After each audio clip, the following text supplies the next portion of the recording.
깊은 밤, 서울에서 부산으로 가는 고속버스. 창밖으로는 가로등 불빛만 스쳐가고 차 안에는 고요한 정적이 흐릅니다. 그런데 갑자기 정적을 깨고 외국인 아이의 울음소리가 울려 퍼지기 시작하는데요. 부모는 눈치를 보며 애써 달래보지만 아이의 울음소리는 커져만 가고 주변 승객들의 시선은 점점 그 가족을 향합니다. 과연 그곳에서는 어떤 일이 벌어진 걸까요? 안녕하세요, 여러분. 오늘은 한국을 여행 중인 한 외국인 가족이 겪은 놀라운 사연을 전해드리려고 합니다. 사연은 해외 커뮤니티 게시판에 올라온 글을 바탕으로 재구성한 이야기입니다. 구독과 좋아요는 저희 채널에 큰 힘이 됩니다. 그럼 오늘의 이야기를 시작해보겠습니다. 안녕하세요. 저는 프랑스에서 온 루카입니다. 제 아내 엠마, 그리고 사랑스러운 딸 엘라와 함께 전 세계 곳곳을 여행하며 다양한 문화를 경험하는 것을 좋아합니다. 저는 프리랜서로 일하기 때문에 이렇게 여러 나라를 오가며 생활할 수 있는 환경이에요. 하지만 앞으로는 일이 많아져 당분간 긴 여행을 떠날 수 없게 될 것 같아서 이번에 특별히 긴 휴가를 내고 한국에서 3개월을 보내기로 했습니다. 한국은 저희 가족이 처음 방문하는 나라인데요. 특히 전통적인 문화와 아름다운 자연이 어우러져 있어 오랜 기간 머물며 느끼기에 정말 좋은 곳이라고 생각했어요. 한국에 대해 많은 이야기를 들었고 일본과 중국을 이미 방문했던 터라 한국의 매력도 꼭 체험해보고 싶었습니다. 설레는 마음으로 한국행 비행기에 올라 긴 비행 끝에 인천공항에 도착했습니다. 서울에 며칠 머물며 한국의 도시 생활과 전통 문화를 즐겼고 이제 부산으로 가기로 했죠. 부산은 바다와 산이 어우러진 도시로서 많은 여행자들에게 사랑받는 곳이라고 들었어요. 그래서 서울에서 부산으로 가는 고속버스를 예약했습니다.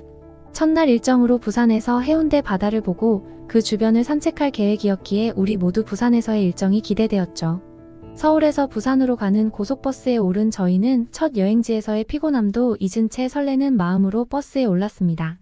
엘라는 창밖을 바라보며 신기한 듯 즐거워했고 저와 엠마도 함께 주변 경치를 보며 이야기하느라 여념이 없었죠. 그런데 버스가 출발한 지 얼마 지나지 않아 엘라가 갑자기 칭얼대기 시작했습니다. 처음에는 피곤해서 그러려니 생각했지만 시간이 지나면서 아이의 울음소리는 점점 커졌어요. 저희는 엘라를 진정시키기 위해 애썼지만 엘라는 계속 울며 안절부절 못하는 모습을 보였습니다. 승객들이 우리 쪽을 쳐다보는 게 느껴졌고 우리 부부는 점점 더 긴장되기 시작했습니다. 사실 이 상황이 불편했던 이유 중 하나는 몇 년 전 중국에서의 기억 때문이었습니다. 그때 엘라가 비슷하게 버스에서 울음을 터뜨렸고 주변 사람들이 불쾌한 시선을 보내며 조용히 하라는 요구까지 하더군요. 결국 기사님이 우리에게 하차하라고 요구했던 일도 있었죠. 그 불쾌했던 경험이 다시 떠오르자 이번에도 비슷한 일이 생기지 않을까 불안해지기 시작했습니다. 그때 앞자리에 앉아있던 중년의 한국인 여성분이 조용히 일어나 우리 쪽으로 다가오셨습니다. 저는 순간 또다시 비난을 들을까봐 긴장했지만 이번에는 상황이 달랐습니다. 그 여성분의 얼굴에는 불쾌한 기색이 아닌 걱정과 이해심이 가득했거든요. 그녀는 차분하게 저희에게 괜찮으세요? 아기가 많이 힘든가 봐요 라며 부드러운 영어로 물어왔습니다. 엠마와 저는 긴장된 표정으로 고개를 끄덕였고 정말 죄송하다는 말을 전했습니다. 그러자 그분은 제가 조금 도와드려도 괜찮을까요? 라며 소피아를 안아볼 수 있겠냐고 조심스럽게 물으셨어요. 엠마와 저는 당황스럽기도 했지만 그분의 친절한 제안에 감사함을 느껴 소피아를 그녀에게 맡기기로 했습니다. 그 여성분은 능숙하게 소피아를 안고는 부드러운 목소리로 자장가를 불러주기 시작했어요. 신기하게도 소피아는 점차 울음을 멈추고 안정을 찾는 듯 보였습니다. 주위의 승객들도 따뜻한 눈빛으로 우리를 바라보며 이해와 격려의 시선을 보내주었죠. 그 여성분은 소피아가 잠들기 시작하자 우리에게 다시 아이를 돌려주며 이제 괜찮을 거예요. 아기도 많이 피곤했나 봐요 라며 미소를 지어주었습니다. 알고 보니 그분은 아동 심리 상담사로 아이들을 다루는 경험이 풍부한 분이셨어요. 한국인 승객분의 따뜻한 배려 덕분에 저희 가족은 큰 감동을 받았습니다. 이 경험은 한국에서의 첫인상으로 우리에게 깊이 각인되었고 한국에 대한 애정이 한층 커지는 계기가 되었죠. 부산에 도착한 후 우리는 해운대 근처의 숙소로 이동해 첫날 밤을 보냈습니다. 부산의 바다와 산이 어우러진 풍경은 정말 인상적이었고 엘라와 함께 산책할 생각에 저희 부부는 무척 설레었어요. 그러나 그날 밤 엘라는 평소와 달리 잠들지 못하고 안절부절 못하는 모습을 보였습니다. 혼잣말을 중얼거리며 불안한 듯한 표정을 지었는데요. 처음에는 피곤해서 그러려니 했지만 시간이 지나면서 점점 걱정이 커졌습니다. 그래서 다음날 아침 저희는 엘라를 위해 전문적인 진료를 받아보기로 했습니다. 마침 부산에 평판 좋은 소아정신과 병원이 있어 그곳에 예약을 하고 병원을 방문했어요. 병원에서는 따뜻하게 저희를 맞아주었고 김 교수님이라는 소아 정신과 전문의가 엘라를 진료해 주셨습니다. 김 교수님은 엘라의 상태를 면밀히 살피며 다양한 질문을 던지셨고 엘라의 상황에 대한 이야기를 듣고는 수면 요법과 심리치료를 병행할 것을 권장했습니다. 김 교수님의 설명과 세심한 배려 덕분에 저희는 안도감을 느꼈습니다. 교수님은 또한 엘라가 불안감을 줄이고 안정을 찾을 수 있도록 몇 가지 구체적인 방법을 제안해 주셨죠. 저희는 김 교수님의 권장사항을 충실히 따르며 엘라의 상태가 나아지기를 기대했습니다. 부산에서의 치료 덕분에 엘라의 상태는 점점 나아지는 듯 보였고 저희는 평온한 마음으로 부산 생활을 즐기기 시작했습니다. 하지만 한 달쯤 지났을 때 예상치 못한 위기가 찾아왔습니다. 어느 날 밤 엘라가 평소보다 더 심하게 칭얼대며 잠들기를 거부한 것입니다. 밤새 울며 불안해하는 엘라를 보니 저희는 다시 병원으로 향할 수밖에 없었습니다. 김 교수님은 엘라의 상태를 꼼꼼히 살펴본 뒤 엘라가 최근에 보았던 애니메이션에서 충격을 받은 장면이 있을 가능성을 제기하셨습니다. 그 장면이 엘라의 불안 증세를 유발했을 수 있다는 것이었죠. 교수님은 엘라가 충격을 건강하게 소화하도록 돕기 위해 놀이치료와 심리치료를 병행할 것을 권장해 주셨고 덕분에 엘라는 점차 안정을 되찾았습니다. 이 과정에서 김 교수님의 세심한 진료와 배려는 저희에게 큰 위안이 되었습니다. 엘라는 놀이치료를 통해 감정을 표현하는 법을 배우고 불안을 해소하는 방법을 익히기 시작했죠. 김 교수님의 도움 덕분에 엘라가 안정감을 되찾고 건강한 모습을 되찾아가는 모습을 보면서 저희 부부는 깊은 감동을 느꼈습니다.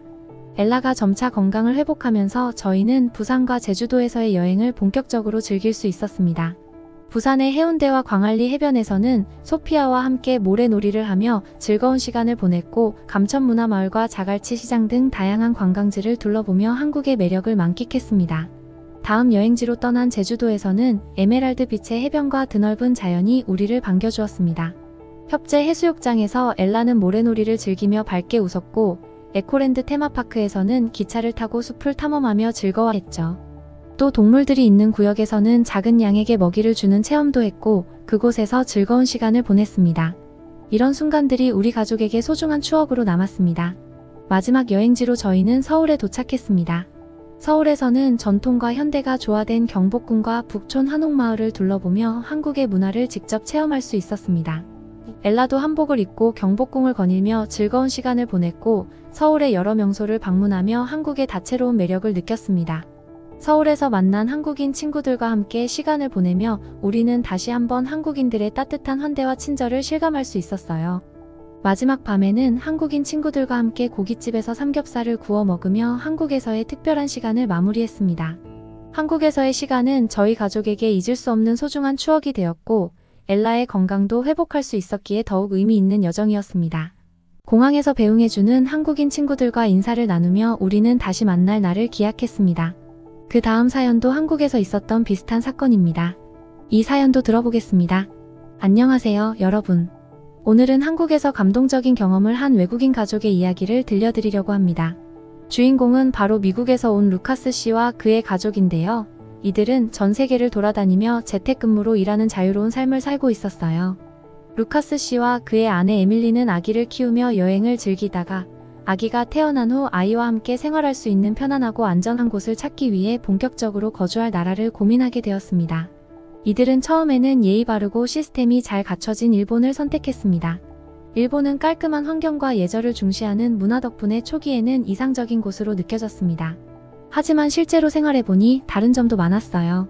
특히 공공장소에서 아기가 울 때마다 주변 사람들의 차가운 시선을 받았고 그럴 때마다 다른 이들에게 민폐를 끼치지 않으려는 마음에 너무나 조심스러워졌습니다. 어느 날은 전철에서 잠깐 아기가 울자 승객들이 속삭이기 시작했고 결국 승무원이 다가와 다음 역에서 내릴 것을 요청하기도 했습니다. 루카스 씨 가족은 아기가 울었다는 이유만으로 역에서 내리게 된 일에 충격을 받았고 일본에서의 생활이 만만치 않다는 것을 실감했죠. 이런 경험이 쌓이며 가족들은 새로운 나라에서 좀 더 자유롭고 따뜻하게 살 수 있길 바랐습니다. 그래서 이번에는 한국으로 향하게 되었고 먼저 한국에서 단기간 생활하며 그 환경을 체험해보기로 했습니다. 한국에서는 조금 더 여유로운 분위기 속에서 생활할 수 있기를 바라는 마음으로 한국에 도착한 루카스 씨 가족, 과연 그들에게는 어떤 일이 펼쳐졌을까요? 루카스 씨 가족은 처음으로 부산 고속터미널에서 전주로 가는 고속버스를 타고 한국에서의 첫 장거리 여행을 떠나게 되었습니다. 그들은 한국의 교통 시스템이 얼마나 편리하고 현대적인지 경험하고 싶었죠. 일본에서 이미 고속버스를 여러 번 타봤던 경험 덕분에 나름대로 편안한 마음으로 버스에 올랐습니다. 그런데 버스가 출발한 지 얼마 되지 않아 아기가 갑자기 울음을 터뜨렸어요. 일본에서 겪었던 기억이 떠오르며 루카스 씨와 에밀리는 불안에 휩싸이기 시작했습니다. 일본에서는 아기가 울면 바로 시선을 피하거나 속삭이며 눈치를 주는 사람들이 많았기 때문에 혹시 한국에서도 비슷한 일이 벌어지지 않을까 걱정됐죠. 이번에도 아기를 달래보려 했지만 울음은 멈추지 않았고 주변의 시선이 더욱 신경 쓰이기 시작했습니다. 이때 버스 기사님의 차분한 안내 방송이 울려 퍼졌습니다. 모든 승객 여러분, 편안하고 안전한 여행이 되시길 바랍니다. 필요한 것이 있으면 언제든 말씀해 주세요. 이 안내 방송은 부부에게 잠시 안도감을 주었지만 여전히 아기의 울음소리가 계속되자 둘은 점점 더 긴장하게 되었어요. 그동안 일본에서 겪은 차가운 시선이 떠오르면서 또다시 주변 사람들을 불편하게 하는 건 아닐까? 라는 불안감이 커졌습니다. 그런데 예상 밖의 일이 벌어졌습니다. 뒷자리에 앉아있던 한 소년이 의자를 툭툭 건드리며 장난을 치기 시작하자 이 행동에 더 당황할 줄 알았던 루카스 씨 부부는 오히려 그 소년이 웃으며 장난스럽게 말을 걸어오는 모습에 놀랐습니다. 그는 아기가 귀엽다며 에밀리에게 말을 건넸고 그때부터 주위 사람들의 분위기가 마치 조금씩 밝아지기 시작하는 것을 느낄 수 있었습니다. 그리고 그때 기사님이 다시 마이크를 잡고 부드러운 목소리로 말을 이어갔습니다. 아이들이 우는 것은 자연스러운 일입니다. 다들 이해해 주시길 바랍니다. 이 짧은 한마디는 루카스 씨 부부에게 큰 위로가 되었고 버스 안의 분위기도 한층 푸근해졌습니다. 다른 승객들은 이제 부담스러운 표정 대신 따뜻한 미소로 그들을 바라보았습니다. 옆자리에 앉아있던 중년 여성은 괜찮아요. 아기는 울면서 크는 거예요 라며 부드럽게 말을 건넸고 다른 승객들도 이해하는 눈빛으로 그들을 지켜보았습니다. 이 예상치 못한 따뜻한 반응에 루카스 씨 부부는 조금씩 긴장을 풀기 시작했고 한국에서의 첫 고속버스 여행이 점점 편안하게 느껴졌습니다. 그런데 그 따뜻함은 여기서 끝이 아니었어요. 앞자리에 앉아있던 한 할머니가 작은 인형을 아기에게 건네주며 이걸 가지고 놀면 울음을 멈추지 않을까? 라고 제안하셨고 다른 승객들도 미소를 지으며 응원하는 듯한 눈빛을 보내주었습니다. 또 한 중년 남성은 자신이 가지고 있던 작은 과자를 건네며 아기가 배가 고파서 울 수도 있으니 이거 한번 먹여보세요 라며 격려해 주었습니다. 예상하지 못한 이런 따뜻한 반응은 루카스 씨 부부에게 큰 감동을 주었고 일본에서 느꼈던 차가운 시선과는 전혀 다른 경험에 눈물이 핑 돌았습니다. 그리고 그 순간 그들은 한국이야말로 아기와 함께 생활하기에 충분히 따뜻한 나라일지도 모른다는 생각이 들기 시작했죠. 전주를 향해 가는 동안 아기는 울다가도 잠깐씩 미소를 보이기 시작했고 다른 승객들은 계속해서 따뜻한 눈길로 가족을 바라봐 주었습니다. 잠시 후 또 다른 중년 남성이 다가와 혹시 잠시 아기를 안아드려도 될까요? 라고 부드럽게 제안했어요. 루카스 씨 부부는 처음에는 당황했지만 그의 따뜻한 표정과 진심 어린 눈빛을 보고 잠시 망설인 끝에 아기를 그에게 맡겼습니다.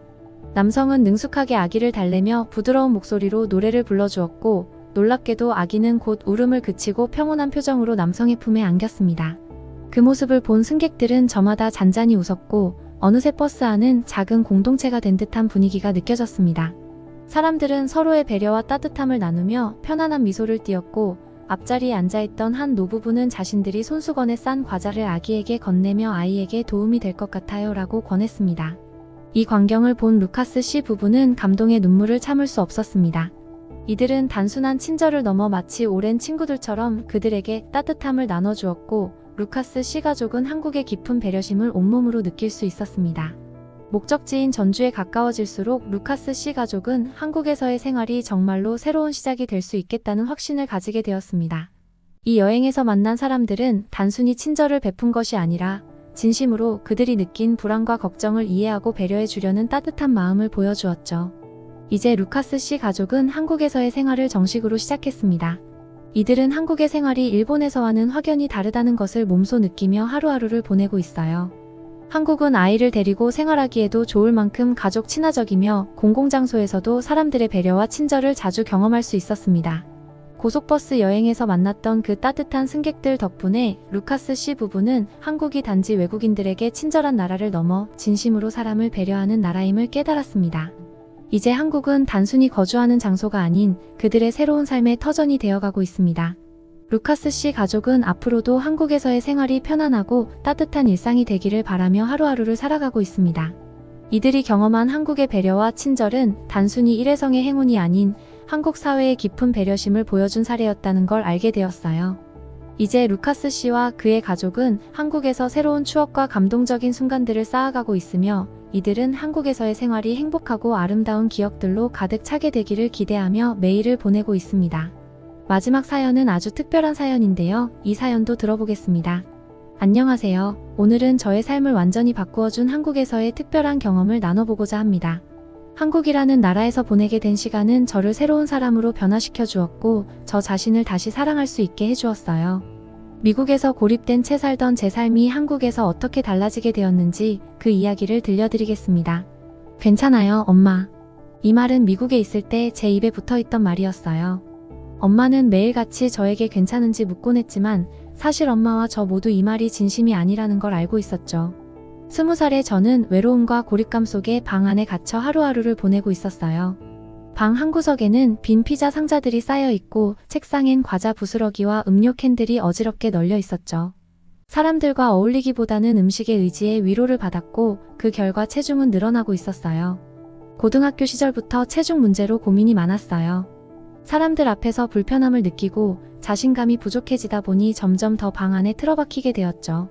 특히 팬데믹 동안 대학 수업이 온라인으로 전환되면서 방 안에서 모든 것을 해결하는 생활이 익숙해졌어요. 사람들을 만나지 않아도 된다는 것에 오히려 안도감을 느꼈지만 그렇게 점점 사회와 멀어지고 있다는 것을 스스로도 알고 있었죠. 매일 반복되는 일상이었어요. 눈을 떠서 컴퓨터 앞에 앉아 수업을 듣고 먹고 다시 잠들고 이 생활은 끝이 보이지 않는 터널처럼 느껴졌어요. 제 방에 있는 영양학 학위는 저를 조롱하는 듯 했어요. 다른 사람들에게 건강한 생활 습관에 대해 조언할 수 있는 지식을 갖고 있었지만 정작 저 자신은 제대로 된 생활을 하지 못하고 있었으니까요. 그러던 어느 날 인터넷에서 한국에 대한 영상을 보게 되었어요. 한국의 밝고 활기찬 거리와 따뜻하게 서로를 배려하는 사람들의 모습이 눈에 들어왔습니다. 한국에 가면 나도 다시 새로운 시작을 할 수 있을까? 라는 생각이 들었어요. 미국에서의 고립된 생활을 벗어나 새로운 환경에서 변화를 찾고 싶다는 마음이 커져만 갔고 결국 저는 한국으로 떠나기로 결심했습니다. 한국에 도착한 첫날, 저는 기숙사에 도착했고 룸메이트로 만나게 된 혜진을 처음 만났습니다. 혜진은 저를 반갑게 맞아주었고 낯선 환경에 대한 긴장감을 조금 덜어주었어요. 한국에 온 걸 환영해. 라는 혜진의 인사에 저도 모르게 미소가 번졌습니다. 혜진은 제가 기숙사에 적응할 수 있도록 여러 가지 도움을 주었고 그녀 덕분에 조금씩 한국에서의 생활에 대한 기대감이 생기기 시작했죠. 혜진은 제가 한국 생활에 잘 적응할 수 있도록 곁에서 많은 도움을 줬어요. 그녀는 저를 굿네 식당에 데려가 한국 음식을 하나씩 소개해 주었고 김치와 불고기 같은 낯선 음식들을 맛보며 저도 점점 한국 음식에 익숙해지기 시작했어요. 그리고 무엇보다 혜진의 친구들을 통해 점점 더 한국의 문화를 알아가게 되었죠. 저를 진심으로 받아들여주는 이 친구들과 함께 시간을 보내며 제 마음속의 벽이 조금씩 허물어지기 시작했습니다. 그러나 모든 것이 쉽지는 않았습니다. 한국어에 익숙하지 않아 처음에는 길을 찾거나 음식을 주문하는 것도 어려웠어요. 길거리에 나서면 한글과 영어가 뒤섞인 표지판을 보며 길을 찾아야 했고 음식점에서는 손가락으로 메뉴를 가리키며 간단한 한국어를 외우곤 했어요. 하지만 이런 작은 도전들이 오히려 저를 더 강하게 만들어 주었고 스스로 새로운 것을 해낼 수 있다는 자신감을 키워주었습니다. 어느 날 혜진이 저에게 친구들과 함께 북한산 등산을 가자고 제안했어요. 솔직히 처음에는 망설여졌어요. 미국에서는 짧은 거리만 걸어도 숨이 차곤 했고 체력적으로 자신이 없었기 때문이었죠. 하지만 혜진과 친구들이 한껏 기대에 찬 얼굴로 저를 권유했고 저도 모르게 그래, 가볼게 라고 대답하고 말았습니다. 등산 당일 아침 우리는 북한산 입구에 모였고 친구들은 모두 등산복에 배낭까지 완벽하게 준비된 모습이었어요. 처음에는 걷는 게 괜찮았지만 시간이 지날수록 숨이 차오르고 다리가 떨리기 시작했어요. 더 이상 올라갈 수 없다는 절망감이 밀려왔고 그때 혜진이 제 옆에서 말했어요. 너 할 수 있어. 우리가 곁에 있잖아. 친구들의 응원에 힘을 얻어 조금씩 한 걸음씩 다시 올라갔어요. 마음속 깊은 곳에서 포기하고 싶다는 생각이 들 때마다 친구들이 저를 격려해 주었고 그 덕분에 정상에 도착할 수 있었어요. 산 아래로 펼쳐진 서울의 풍경을 보며 저도 모르게 눈물이 났습니다. 제 자신에게 한계를 두지 않고 도전한 끝에 이룬 성취감이 말로 표현할 수 없이 벅찼어요. 북한산에서의 등반 이후로 제 삶은 조금씩 변화하기 시작했어요. 아침마다 거울을 볼 때마다 작지만 확실한 변화를 느낄 수 있었고 제 얼굴에 전보다 더 밝은 미소가 생기기 시작했어요. 예전에는 외출 자체가 두려웠지만 이제는 거리를 걸으며 한국의 일상을 즐기는 제가 되었습니다.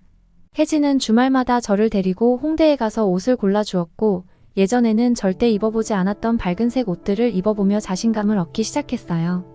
혜진과 함께 한국의 카페를 찾아다니고 K-팝 콘서트에 가서 춤을 추며 즐기는 모습 속에서 저는 진정으로 제 자신을 발견할 수 있었어요.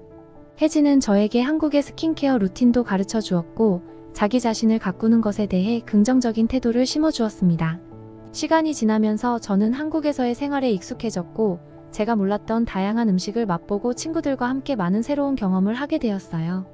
거리에서 떡볶이와 붕어빵을 먹으며 웃고 벚꽃이 피어날 때 함께 사진을 찍으며 한국의 사계절을 경험했습니다. 그리고 무엇보다 중요한 것은 한국에서의 생활을 통해 제 자신에 대한 자신감을 되찾게 된 것입니다. 이제 저는 예전에 방에 갇혀 살던 제가 아닌 삶을 즐기고 사람들과 함께 어울리는 새로운 제가 되었어요. 한국은 제게 새로운 시작을 할 기회를 주었고 제 인생에서 가장 중요한 전환점을 만들어 주었습니다. 이렇게 한국에서의 생활은 저에게 큰 변화를 가져다 주었고 삶에 대한 새로운 시각을 열어주었습니다. 제 이야기가 여러분께도 작은 영감이 되길 바라며 새로운 시작을 꿈꾸고 계신 분들에게도 한국의 따뜻한 환대와 활기찬 문화를 경험해 보시길 추천드려요. 오늘의 이야기는 여기까지입니다. 한국에서 만난 따뜻한 사람들과 소중한 경험들은 우리 가족에게 깊은 감동을 주었습니다. 여러분도 이 이야기가 마음에 드셨다면 구독과 좋아요 부탁드립니다.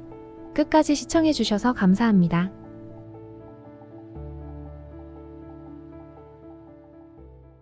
안녕하세요, 여러분. 오늘은 전 세계를 감동시킨 한 이야기로 여러분을 초대하려 합니다. 이 이야기는 스위스 알프스의 험난한 설원에서 시작됩니다. 세계에서 가장 위험한 산악지대로 알려진 이곳에서는 매년 수백 건의 조난사고가 발생하죠. 그 구조의 최전선에는 산악구조대와 그들의 동반자인 구조견이 있습니다. 하지만 몇 년 전 알프스 구조대는 큰 난관에 부딪혔습니다. 전통적인 구조견인 세인트 버나드와 독일 셰퍼드가 급변하는 환경에 적응하지 못하며 구조 성공률이 급감한 겁니다. 이런 상황에서 등장한 것은 바로 한국의 진돗개였습니다. 이야기는 스위스 산악구조대 대장 요한 브루크너와 한국에서 온 구조대원 이진호의 만남으로 시작됩니다. 그리고 진돗개 백두는 이들의 손에 의해 알프스를 뒤흔드는 기적을 만들어냈습니다. 오늘 그 놀라운 순간들을 함께 따라가 보겠습니다. 요한 브루크너는 30년 경력의 베테랑이었습니다. 그는 검증된 것만 믿는 사람이었죠. 그래서 한국 구조대에서 진돗개를 추천했을 때 요한은 코웃음을 쳤습니다. 작은 개가 혹한 속에서 사람을 구조한다고? 말도 안 되는 소리야. 그러나 현실은 녹록지 않았습니다. 알프스의 기온은 점점 더 낮아지고 눈사태는 더욱 빈번해졌습니다. 구조견 부족 문제까지 겹치며 상황은 악화일로였습니다. 이때 한국인 구조대원 이진호가 구조견 백두를 소개했습니다. 대장님, 진돗개는 단순히 작은 개가 아닙니다. 이 개는 저와 4년 동안 한국에서 산악구조 훈련을 받았고 50건 이상의 구조 경험을 가지고 있습니다. 요한은 망설였지만 급박한 구조 요청이 들어오면서 결국 백두를 현장에 투입하기로 결정했습니다. 영하 38도 강풍이 시속 80km로 몰아치는 알프스 북벽에서 3명의 등반객이 실종되었습니다. 기존 구조견들은 혹한 속에서 체온 저하로 인해 수색을 중단해야 했지만 백두는 달랐습니다. 백두는 눈보라 속에서도 본능적으로 냄새를 추적하며 조난자의 위치를 향해 발걸음을 옮겼습니다. 눈 속을 헤치며 뛰는 백두의 모습은 단순히 훈련된 구조견이 아닌 생명을 구하기 위한 동반자처럼 보였습니다. 마침내 백두는 조난자의 위치를 찾아냈습니다. 그는 멈춰서 짖기 시작했고 구조팀은 신속히 눈을 파헤쳐 생존자들을 구출했습니다.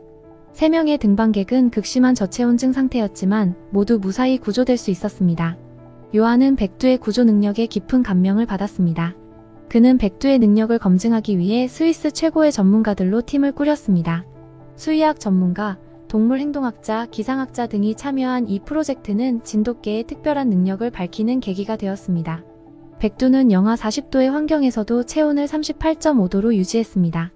진돗개의 이중모 구조는 일반 개들보다 훨씬 뛰어난 보온성을 제공하며 극한 환경에서도 체온 저하를 방지했습니다. 강풍 속에서도 백두는 2km 거리에서 인간의 냄새를 탐지할 수 있었습니다. 이는 기존 구조견의 2배에 달하는 수치로 후각세포의 밀도가 높은 것이 주요 원인으로 분석되었습니다. 진돗개는 해발 3000m 고지에서 12시간 이상의 수색 작업을 안정적으로 수행했습니다. 산소 소비율이 일반 개의 65% 수준에 불과해 고산지대 적응력이 탁월하다는 점도 밝혀졌습니다. 진돗개는 단순히 냄새를 따라가는 것이 아니라 환경적 요소를 고려해 구조 우선순위를 스스로 결정할 수 있었습니다. 이는 인간 구조대원들도 감탄할 만큼 뛰어난 능력이었습니다. 이 연구 결과는 곧 전 세계 언론과 학계의 주목을 받았습니다. CNN은 한국 진돗개, 알프스의 영웅이라는 제목으로 특집 기사를 보도했고, BBC는 다큐멘터리를 제작해 진돗개의 놀라운 능력을 알렸습니다. 스위스 산악구조대는 백두의 성공을 계기로 진돗개를 공식 구조견으로 채택했습니다. 이후 히말라야, 로키산맥, 시베리아 등 극한의 환경에서도 진돗개는 뛰어난 활약을 보였습니다. 2024년 1월 알프스에서 발생한 대형 눈사태 구조작전에서 진돗개 10마리로 구성된 구조팀은 또다시 기적을 만들어냈습니다. 영하 40도의 혹한 속에서 12명의 등반객을 모두 무사히 구조한 사건은 전 세계의 진돗개의 위상을 다시 한번 각인시켰습니다. 요한은 그날의 기록을 이렇게 남겼습니다. 진돗개는 단순히 구조견이 아닙니다. 그들은 인류의 동반자이자 생명을 구하는 영웅입니다. 우리는 진돗개에게서 겸손과 용기를 배워야 합니다. 진돗개는 이제 산악구조를 넘어 재난구조, 수색견, 경찰견 등 다양한 분야에서 활약하고 있습니다. 한국의 진돗개는 단순한 전통견을 넘어 세계가 인정한 구조견으로 자리 잡았습니다. 다음 사연도 들어보겠습니다. 충성심과 지능으로 세계적으로도 유명한 이 특별한 견종은 단순한 반려견을 넘어 가족과 동료로 여겨지는 독특한 존재입니다. 오늘은 미국에서 온 제이슨이 한국 여행을 통해 진돗개와 만나며 새로운 삶의 의미를 깨달은 이야기를 들려드리겠습니다. 미국 캘리포니아에 사는 제이슨은 평소 강아지를 좋아하고 다양한 견종에 관심이 많았습니다. 하지만 한국 고유 견종 진돗개는 들어본 적이 없었죠. 그러던 어느 날 한국계 친구 소피아가 그에게 물었습니다. 진돗개에 대해 들어본 적 있어? 제이슨은 고개를 갸웃하며 대답했습니다. 아니, 처음 들어봐. 무슨 특별한 강아지야? 소피아는 스마트폰을 꺼내 진돗개의 사진을 보여주며 설명을 이어갔습니다. 이게 진돗개야. 한국에서만 볼 수 있는 고유 견종인데 정말 충성스럽고 똑똑한 아이들이야. 화면 속 진돗개는 하얀 털과 맑은 눈빛을 가진 강아지였습니다. 단정한 외모와 늑대 같은 날렵한 실루엣에 제이슨은 한눈에 매료되었습니다. 얘는 강아지라기보단 늑대에 더 가까운 것 같아. 소피아는 웃으며 말했습니다. 맞아. 유전적으로도 늑대와 가장 가까운 견종 중 하나래. 그래서 더 강인하고 독립적이지. 그날 밤 제이슨은 진돗개에 대한 정보를 찾아보기 시작했습니다. 충성심, 용맹함, 깔끔함, 그리고 가족에 대한 깊은 애정까지. 진돗개의 특징과 감동적인 사례들이 제이슨의 마음을 사로잡았습니다. 위기 상황에서 보호자를 위해 목숨을 건 사례. 수년간 주인을 기다린 충성심의 상징적인 이야기. 특별한 훈련 없이도 깔끔한 배변 습관. 제이슨은 이 독특한 견종에 대해 더 알고 싶어졌고 소피아에게 메시지를 보냈습니다. 진돗개를 실제로 만나볼 수 있는 방법이 있을까? 소피아는 반갑게 웃으며 대답했습니다. 우리 할머니 댁에 가자. 할머니가 진돗개를 키우고 계셔. 만나보면 왜 사람들이 진돗개를 특별하게 여기는지 바로 알게 될 거야. 몇 주 후 제이슨은 소피아와 함께 한국으로 향했습니다. 목적지는 소피아의 할머니 댁이 있는 한적한 시골 마을이었죠. 한국 전통 가옥과 푸른 산으로 둘러싸인 마을은 제이슨에게 깊은 인상을 주었습니다. 저기 봐, 저 아이가 백설이야. 소피아가 손가락으로 가리킨 곳에는 하얀 털을 가진 진돗개 한 마리가 있었습니다. 경계심 가득한 눈빛으로 이방인인 제이슨을 바라보던 백설이는 소피아가 이름을 부르자 꼬리를 살짝 흔들며 다가왔습니다. 얘는 진짜 늑대 같아. 멋있다. 제이슨은 감탄하며 백설이를 유심히 관찰했습니다. 그러나 백설이는 낯선 제이슨에게 다가오지 않았습니다. 소피아는 웃으며 말했습니다. 진돗개는 낯선 사람에게 쉽게 마음을 열지 않아. 하지만 한번 신뢰를 얻으면 평생 너를 따를 거야. 제이슨은 백설이의 단단한 눈빛과 날렵한 외모에서 단순히 반려견 이상의 지성을 느꼈습니다. 다음날 제이슨은 백설이와 산책을 나섰습니다. 울창한 소나무 숲과 맑은 공기가 어우러진 산책로에서 백설이는 주인의 움직임에 따라 조심스럽게 걸음을 옮겼습니다. 얘는 신기하게도 이리저리 뛰어다니지 않네. 우리랑 걸음을 맞추고 있어. 제이슨이 놀란 표정으로 말하자 소피아가 대답했습니다. 진돗개는 주인의 움직임에 민감해서 항상 가족 중심으로 행동해. 그리고 필요 없는 행동은 절대 하지 않아. 산책 도중 다람쥐 한 마리가 풀숲에서 튀어나왔습니다. 백설이는 순간 자세를 낮추며 다람쥐를 응시했지만 곧 아무 일 없다는 듯 다시 제이슨과 소피아를 따라 걷기 시작했습니다. 보통 개들은 다람쥐를 쫓아가려고 하잖아. 그런데 백설이는 왜 그냥 놔두는 거지? 진돗개는 꼭 필요한 상황이 아니면 에너지를 낭비하지 않아. 그게 애들의 특징이지. 여행 셋째 날, 제이슨과 소피아는 할머니와 마당에서 일을 돕고 있었습니다. 그런데 갑자기 숲속에서 커다란 멧돼지가 나타났습니다. 멧돼지는 으르렁거리며 집 쪽으로 다가오고 있었죠. 그 순간 백설이는 목줄을 끊고 앞으로 뛰어나갔습니다. 멧돼지의 위협적인 울음소리에도 아랑곳하지 않고 백설이는 온몸으로 멧돼지를 몰아냈습니다. 결국 멧돼지는 공격을 포기하고 숲속으로 사라졌습니다. 제이슨은 충격과 감동을 동시에 느꼈습니다. 백설이는 단순히 용감한 게 아니라 가족을 보호하려는 강한 의지가 있는 것 같아. 여행 마지막 날, 제이슨은 백설이와 이별을 준비하며 깊은 생각에 잠겼습니다. 내가 진돗개와 함께 할 수 있을까? 이 특별한 동물과 유대감을 형성할 자신이 있을까? 제이슨은 결국 진돗개를 입양하기로 결심했습니다. 소피아는 그를 응원하며 한국의 진돗개 보호단체를 소개해 주었고, 미국으로 돌아간 후 제이슨은 한 마리의 진돗개를 가족으로 맞이했습니다. 별이라는 이름의 진돗개는 처음에는 낯선 환경에 긴장했지만 제이슨의 진심 어린 노력 덕분에 점차 마음을 열기 시작했습니다. 별이는 단순히 반려견이 아니라 제이슨의 삶을 바꾸어 놓은 동반자가 되었습니다.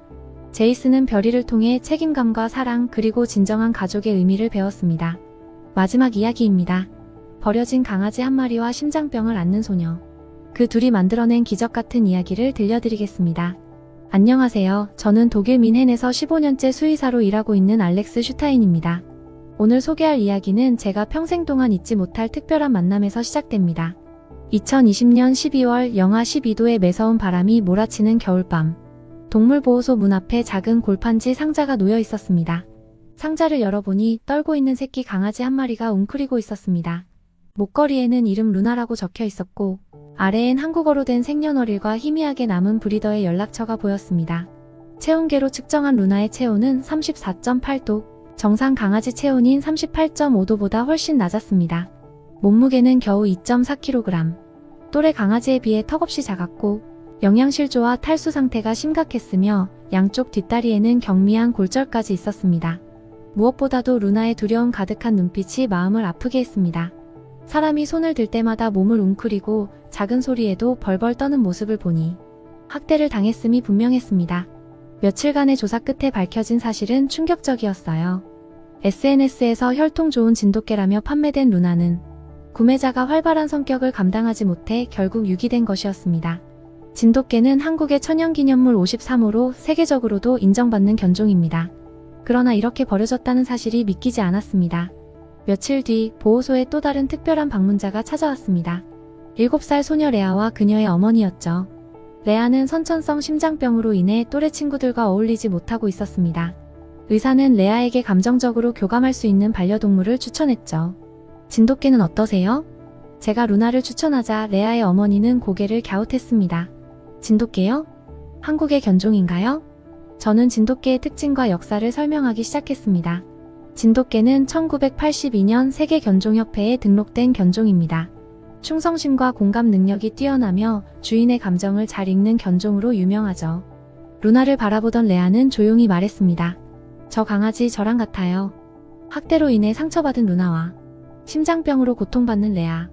그들의 첫 만남은 서로의 상처를 이해하는 듯한 순간이었습니다. 그러나 루나의 마음은 쉽게 열리지 않았습니다. 입양 첫날, 루나는 집 현관 앞에서 한참을 망설였어요. 버림받은 경험이 있는 루나에게 집이라는 공간은 두려움의 상징이었을지도 모릅니다. 괜찮아, 루나. 이제 여기가 내 집이야. 레아가 작은 손을 내밀었지만 루나는 여전히 경계하며 집 안으로 들어서지 못했습니다. 루나가 레아의 방에 들어서자 그곳은 작은 소녀의 방이라기엔 너무나 삭막했습니다. 산소포화도 측정기, 심장 모니터링 장치 등 의료 장비가 가득했죠. 그런데 루나는 그중 심장 모니터링 기계 옆에 자리를 잡았습니다. 마치 레아의 심장 소리를 듣고 싶어 하는 것처럼요. 첫 일주일간 루나와 레아는 서로를 알아가는 시간을 보냈습니다. 루나는 밤마다 악몽을 꾸는 듯 낑낑거리며 잠을 설치곤 했고 레아는 심장병 때문에 자주 숨이 가빠졌습니다. 그런데 놀라운 일이 일어나기 시작했습니다. 레아가 호흡 곤란을 겪을 때면 루나는 조용히 그녀 곁으로 다가가 앉아주었고 루나가 불안해할 때는 레아가 작은 손으로 토닥이며 위로했습니다. 레아의 어머니는 말했습니다. 루나가 온 후로 레아가 달라졌어요. 불안해서 잠들지 못하던 레아가 이제 루나가 옆에 있으면 편안하게 잠들어요. 의료 기록에서도 변화를 확인할 수 있었습니다. 레아의 심박수와 불안 수치가 안정적으로 변화하기 시작했고 심장 발작 빈도도 현저히 줄어들었죠. 루나 역시 큰 변화를 보였습니다. 문소리에 놀라던 루나는 점점 사람의 손길을 받아들이며 레아 곁에서 보호자처럼 행동하기 시작했습니다. 담당 의사는 말했습니다. 레아의 심장 부담이 30% 줄었어요. 심장병 환자에게 이런 변화는 흔치 않습니다. 2021년 봄 루나와 레아의 이야기는 지역 신문에 실렸습니다. 버려진 강아지와 아픈 소녀가 만든 기적이라는 제목의 기사는 큰 반향을 불러일으켰고 진돗개에 대한 관심도 높아졌습니다. 특히 루나의 행동은 과학적으로도 주목받았습니다. CCTV 분석 결과 루나는 심장 발작이 오기 평균 18분 전부터 특이 행동을 보이며 가족들에게 위험을 알렸습니다. 미엔 아동병원은 이를 연구하며 진돗개의 감각이 심박수 변화와 같은 생리적 신호를 감지할 수 있다는 가능성을 입증했습니다. 레아의 학교에서도 변화가 일어났습니다. 루나는 학급의 마스코트가 되었고 레아는 처음으로 친구들과 어울리기 시작했습니다. 2022년 루나와 레아의 이야기는 독일 공영방송 다큐멘터리로 제작되었습니다. 진돗개의 기적 한국이 선물한 희망이라는 프로그램은 진돗개가 가진 특별한 능력을 세계에 알리는 계기가 되었습니다. 진돗개는 단순한 반려견이 아닙니다. 그들은 충성심, 용맹함, 그리고 사랑으로 우리 곁을 지키는 특별한 가족입니다. 오늘 이야기가 마음에 드셨다면 좋아요와 구독 부탁드립니다. 다음에도 특별한 이야기를 가지고 찾아오겠습니다.